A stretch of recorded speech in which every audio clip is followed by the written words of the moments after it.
Elias stood still as if time itself had paused just to let the weight of this moment settle into his chest. Somewhere deep inside, he knew something was shifting.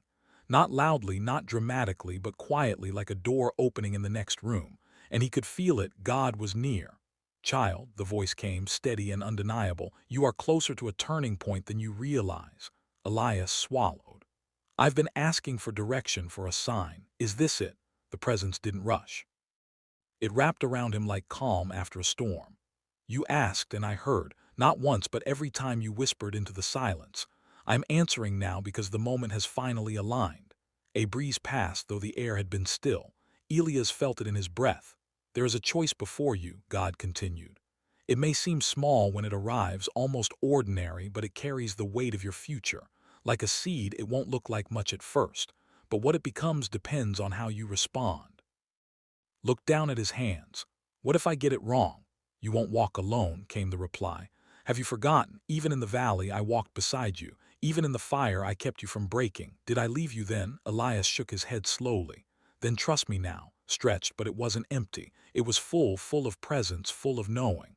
"You feel unready," God said gently. "That's because you are human, but I do not call the ready, I prepare the willing." Like David before the giant, like Peter before the storm, they were not chosen because they were perfect. They were chosen because they said yes. Let out a quiet breath. "And what are you asking me to do?" "Listen carefully," God said, the tone now firm yet filled with care. "When the moment comes, it will not shout. It will whisper. It may ask you to forgive someone you've avoided.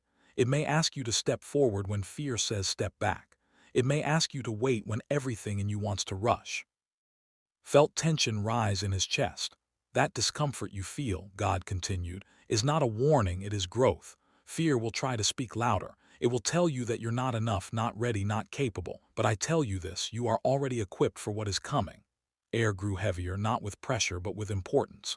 "There are people connected to your obedience," God said. "Paths that will only open if you move. If you delay, something remains incomplete. But if you trust me, even with trembling hands, you will see doors open that no one can shut." Elias closed his eyes. "I want to trust you, but it's hard." "I know," God answered softly. "That's why I stay close. You were never meant to carry this alone. Even now, help is already moving toward you. You just cannot see it yet." A pause. "Stay focused," God said. "Distraction will try to steal this moment. Noise will try to confuse you, but my voice is steady. It does not compete, it calls." Nodded slowly as understanding began to settle. "What was meant to harm you," God added, "I am already turning into strength. What looked like delay was preparation. What felt like loss was protection. Trust the pattern, I wrote it with purpose." Filled Elias' eyes. "You are not forgotten," God said. "Not overlooked, not behind. Right now everything is aligning, even the parts you don't understand." A quiet strength rose within him. "When the moment comes," Elias whispered. "Say yes," God replied. "Even if your voice shakes, even if your steps feel uncertain, I will steady you, I will guide you, and I will protect what I have placed within you." Presence softened again like a hand resting gently on his shoulder. "I do not ask for perfection," God said.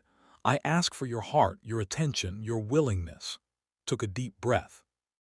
"And remember this," God added, the final words carrying quiet power. "No fear, no plan, no force can stand against what I have already decided for you. I hold your path, I guard your future." Returned. But it was no longer empty. Elias opened his eyes, no longer searching but ready. And somewhere deep inside, peace finally settled. Lesson. The moment that changes your life won't always look big, but your response to it will be. Trust God, take the step, and become the reason someone else finds faith today.